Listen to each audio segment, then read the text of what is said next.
Well, it's fall, and one thing about the fall season coming is it reminds me that it's time to plant my fall garlic. And it's a very exciting time of the year, so stick around. We're going to learn a little bit about planting fall garlic today.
Well, good morning, YouTube family. Today we're going to talk about garlics, and I hope that today's video will answer a lot of your questions that you've had on garlic. And I think one of the first ones that I hear from the viewers is, well, when do we plant the garlic for fall? Well, you want to plant fall garlic about 45 to 50 days before your first frost. And we live here in Newport News, Virginia. It's zone 8A, and our predicted first frost is about November the 20th approximately. And the day's September the 29th, so I know I got 52 days before that first frost gets here. And so we're right on target. And the reason that you want to plant your garlic 45-50 days before the frost is you want the garlic roots to establish themselves before the freezes hit, and that way when the freezes hit they winter over, and all winter those roots are growing. You may think they're not doing anything in the ground, but they are. They're actually growing roots. So in the spring when the scapes start to come through, they've had that winter time to grow those roots and establish that root system, and you get a much bigger and better tasting garlic in the next July when you harvest them. So I guess that's what you want to know, is when to plant them, 45 to 50 days before your first frost. And the next question would be, well, when do I order them? You want to order your garlic well in advance. I ordered mine in July, and the reason is I don't want to go to a local retail nursery or Lowe's or something like that and just buy whatever they got on the shelf. I like to order a high quality garlic from a good reputable seed company, and I order my garlic from Baker Creek Seed Company. They're pretty good. And the garlic will sell out, so you want to be sure that you get your order in advance before they sell out and be disappointed. So that's when the order is, I'd say, in July. And next question you would have is, well, what do I order? Well, there's two different kinds of garlic, and I wanted to show that to you today. So if you'll come up close and take a look, I'll let you see. There's two kinds. There's a soft neck garlic and a hard neck garlic. And I guess the short answer of the difference between them is a soft neck garlic, it tends to grow in the warmer climates, and it can tolerate the heat. And the top of the garlic is soft. You can see how flexible the tops are. And these are the kind you'll see people actually weave and braid these tops. They'll leave them about 12 inches long, and they braid them and they make a chain of the garlic. That's what you see is soft neck garlics, and these are very pungent. They're very a good taste, very strong taste, and they're not really that big. You can see the size that they are. Now the hard neck garlic, it's more of a northern variety. It can tolerate the freezes a lot better than the soft neck, and the reason they call it a hard neck is the top of it is hard. See, it's hard, it's not flexible at all. And these can take the deep freezes of the north. So I guess the good difference would be is if you live down south and it's warm, you want to go soft neck. If you live up north and it's kind of cold and long periods of long freezes and heavy snow on the ground, you want to go hard neck. And the hard neck is a little bit bigger. As you see the difference, they're a little bit bigger than the soft neck. And also the soft neck is a little bit stronger taste than the hard neck. The hard neck's not quite as strong. It still tastes good, and it's a good garlic. You see the nice beautiful purple color it's got in it, and it's a good eating garlic. Nothing wrong with it. Now those are the two types. Now the types I used was a Sicilian silver neck, Sicilian silver skin. That's what I'm using for my soft neck. And my hard neck is I'm using the Russian Giant. They're pretty tasty. And now another garlic we're going to grow this year that's pretty fun is not even a garlic. It's called the elephant garlic. It's actually in the leek family. It's more of an onion, but it sure looks like a garlic and kind of tastes like one, so everybody calls them garlics. But as you can see, these cloves, you can see how big these things really are.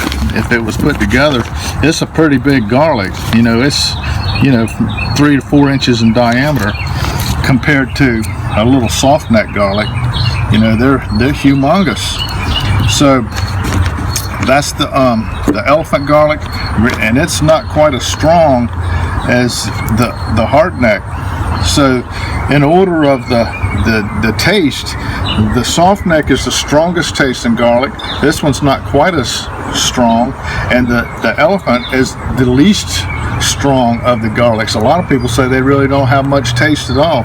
They have a taste. It's just if you pull them up nice and fresh and you harvest them and then you eat them, they got some good taste to them. You'll like them, and they're fun to grow because they're so big. They're fun. So that's the garlics that we're going to use today, the 3 varieties. And the next question is well, how do I prepare my garlic cloves for planting? And that's kind of a little bit of a process that we're going to go through. The first thing you want to do is you get your garlic cloves. You can come up close and look at this. You want to pull them apart, and you want to try to keep the skin intact on them. And they just pop right apart.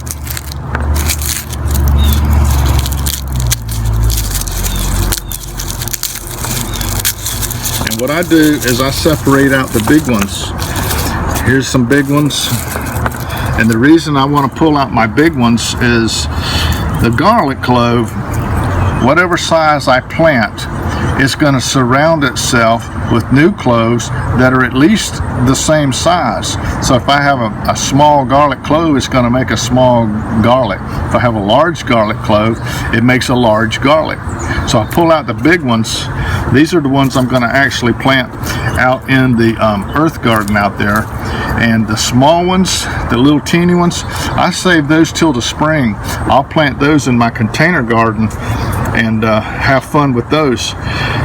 I don't plant container garlic over the winter, because if it's in the container, it's going to be subjected to freezes, and it's going to destroy the garlic. It can't survive that. The reason that we plant fall garlic in the fall in the ground is that I can get it down deep enough and protect it from the freezes that's coming this way. So I'll be back with you in a minute. Let me break this garlic up and get out the ones that I need. Okay, I know that I needed 40 cloves of the soft neck, 40 of the hard neck, and about 12 of the elephant garlic. So here's what we did is we broke them apart and we separated out 40 of the largest cloves. You can come up close and take a look at them. And then I saved the leftovers. I put them in a net bag because I have plenty of these. I get 100 of these for like a couple of bucks. But I put the tag in here so I'll remember what it is, and all my garlics that I'll use in the spring in my containers. So here we have 40 of the soft neck, we have 40 of the hard neck, and we have 12 of the elephant garlic, and I saved all the leftovers. Now the next thing you want to do is you want to prepare the garlic cloves for planting.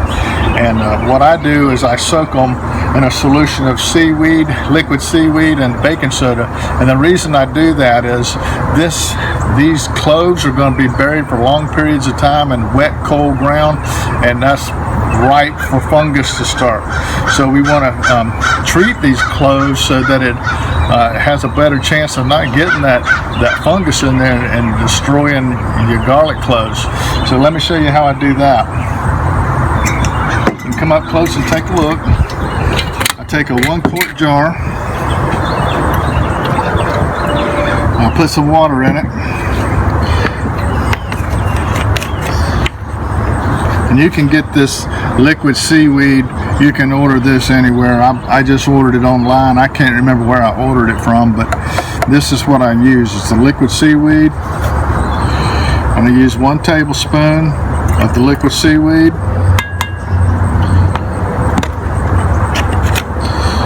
And 1 tablespoon of baking soda.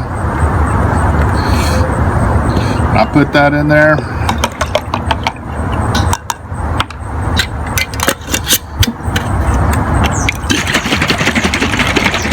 Mix it up.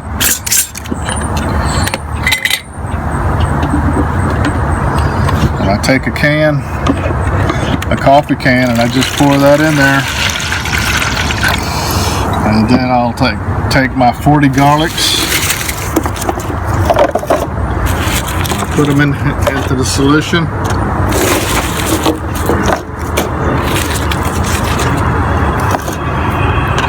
And I set them right here so I'll remember which ones they are. These are the hardnecks.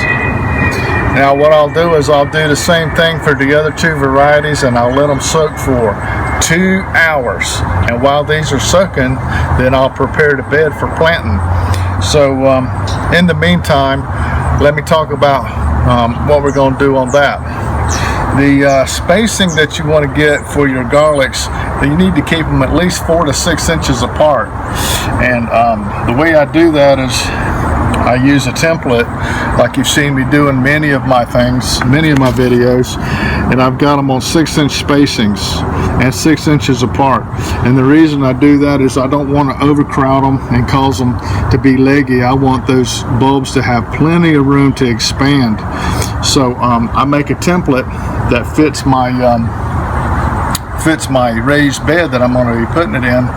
And the other question you may have is, okay, I know how far apart to put them, 6 inches, and how deep do I need to put them? You need to get your garlic clove,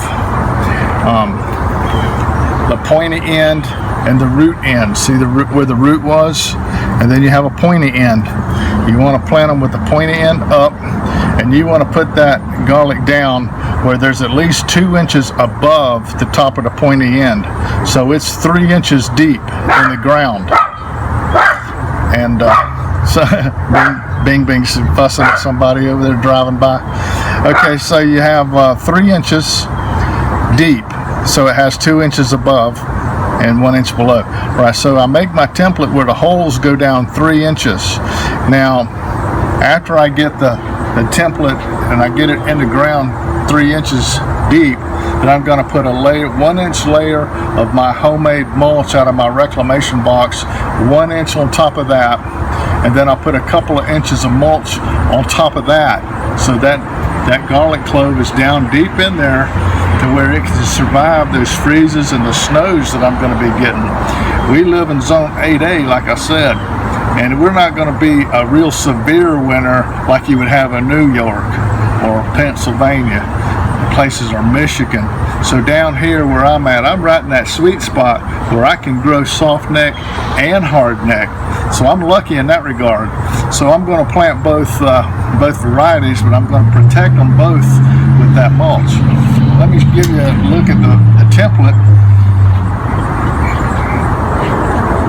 This is my garlic template, and I have it on the 6-inch centers, 6 inches apart, and they're the pegs are 3 inches, so I can get this in there 3 inches deep, and I can put in 19 or 20 holes at a time, so I don't have to sit there and try to space them out. And this keeps them all straight, and it keeps them uniform and spaced correctly. And with my OCD, this comes in handy. It drives me crazy if it's not perfectly straight. So I'm going to use the template out there in the bed when I put these in. So let me get the rest of my solution made up for my other 2 varieties and let them be soaking, and I'll meet you out there at the raised bed where we're going to actually plant these, and we'll talk about how to prepare the bed for the garlics. See you in a minute. I forgot to tell you something that I wanted to show you before I run out there to the raised bed. You know, I got 3 different varieties of garlic in one single 4x8 raised bed. So what I do is I make little markers to put in my garden to separate out which variety is which. I'll remember. It's just, I like doing it. And you may want to do it too in your garden. So if you come up close, let me show you what I do. Is I just get a plain old paint stick that I have left over from the last time I bought a bunch of paint, and they give you these things when you buy the paint for free. And all I do is I come to the end of it with my garden shears and I cut off a point like this. Makes just a little point, and then I come up to the end of it and I write on there what my variety is. Then this one is the Sicilian Silver Skin Soft Neck Garlic. Then I take some clear enamel and nothing but just a can of spray, and I spray that end right there that has the writing on it. I spray it a couple of coats of that and let it dry for a day, so when I go out there and I stick this down into the garden and it's in there, it's kind of waterproof for a while, and this will last the life of that garlic, because remember, it's September now and I won't be harvesting this until next July. So having these things in your garden, whether it's in garlic or whatever you're putting out there, and you have a lot of varieties that are close together and you want to remember what they are, this is a kind of a frugal way to do it, and keeps you from getting your varieties mixed up. So let's head out to the garden and get that thing going. Alright, the first thing I did on my 4x8 bed is I cleaned out any leftover weeds that were here from the summer as well as I could, and I did that for the last couple of weeks. Come out every couple of days and I'd work that thing and dig it, and I turned it with the shovel, and I kept looking until I just couldn't find it anymore, and at that point I know we're pretty much ready. So what I'm going to do at this point is I'm going to till the garden with my cultivator, which will go down about 4 inches if I force it. It doesn't really want to do it in this soft stuff, but I'm going to make it do it, and I'll get it cultivated, and then we'll grate it out. Then we'll put the template in and pop in our holes and start putting in our garlics, and then at the end we'll cover that with a layer of my homemade compost and a layer of mulch, and put in my marker tabs, and we're ready to go. So let's get this show on the road.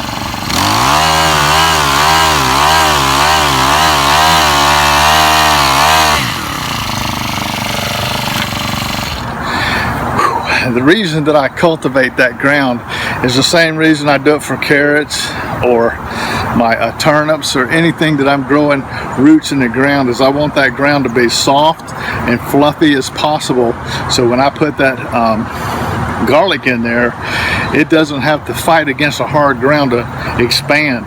It grows easily in that softness, and it's aerated and everything. So we got it ready. Next thing I'm gonna do is grate it.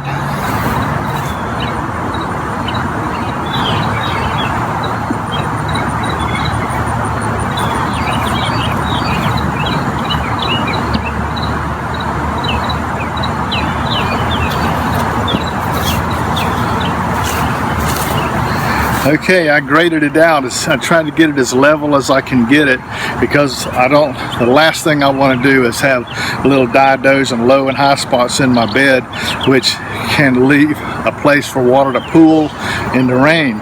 So I want to try to grade it as much as I possibly can, and when I put the template in, it'll help mash it down a little bit more to smooth that thing out. So as flat as I can get it is the goal. So we're at this point, we're ready to do a little bit more to the bed.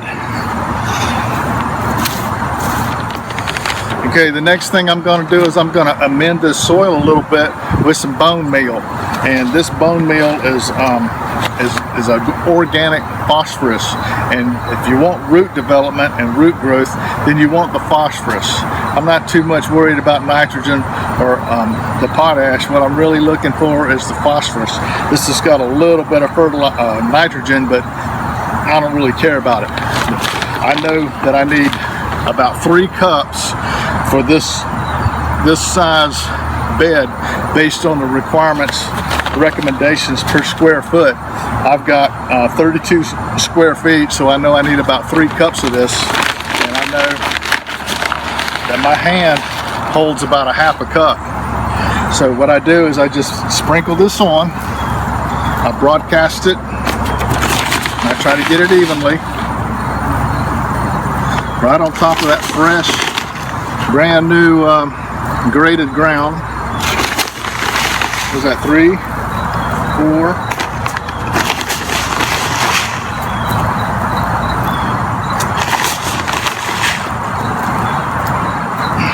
That should be plenty.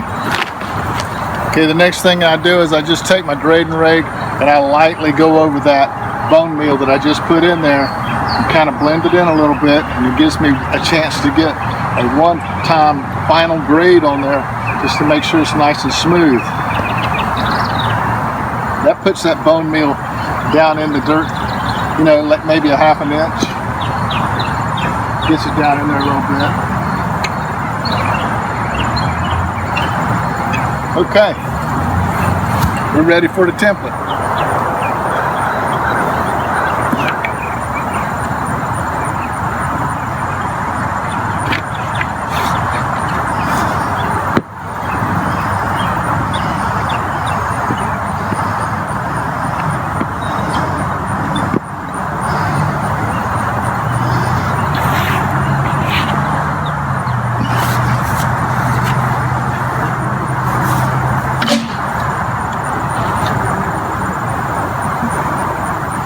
Okay, there's our first one, and let me go get the garlic and we'll put the garlic in.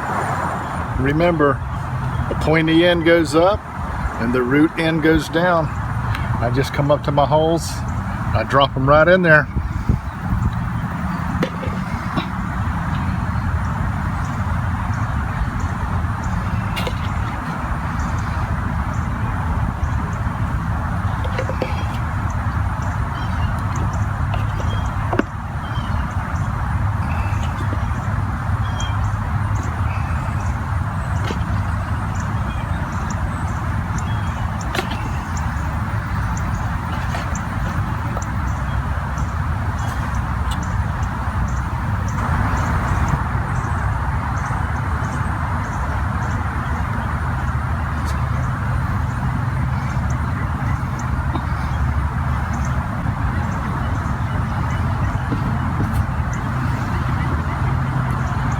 Pretty easy to do. Once you got them in there, you just collapse the hole and pack it down a little bit, and I'll continue doing this until I get the rest of them in.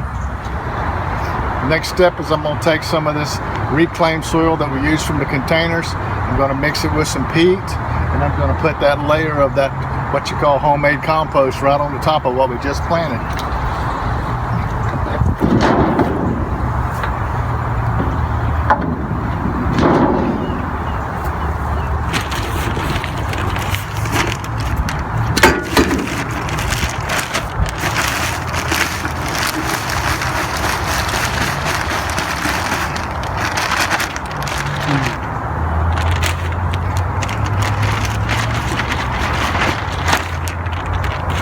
What I'm looking for here is about half of the peat and half of the reclaimed soil, and to blend it together.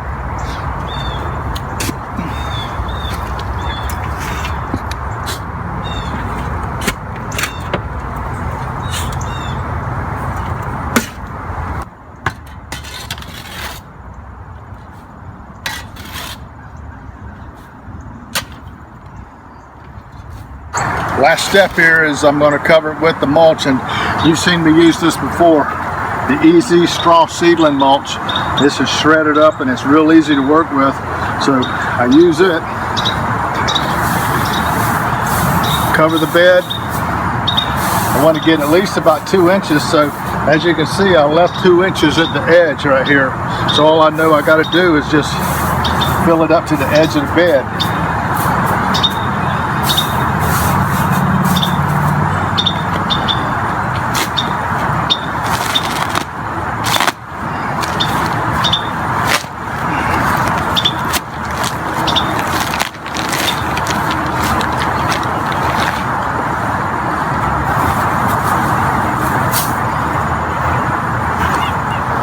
All right, we got the bed mulched over, and you can see where I put my my little markers to tell me from here over is all the soft neck, and from here to here is all the hard neck.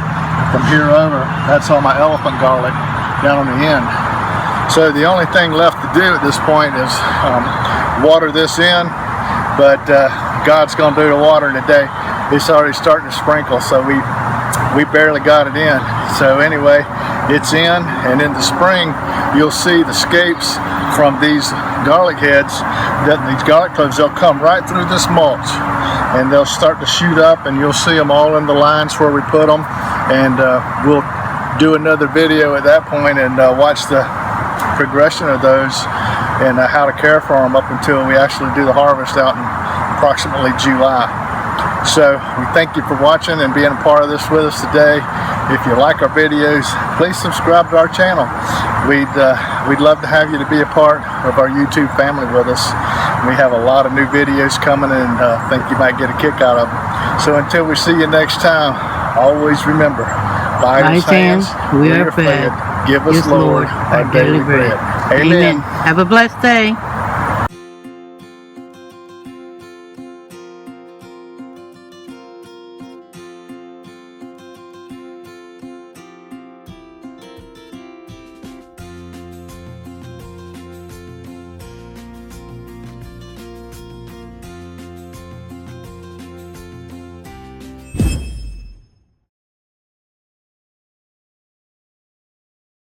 Thanks for watching our videos. We really love making them. If you like our videos, please like our Facebook page to get the latest tips and tricks. Please subscribe to our YouTube channel to get the newest video. Like it, it would really inspire and encourage us. But most importantly, share it to encourage others. We'll welcome your comments and questions. Thank you. Have a blessed day.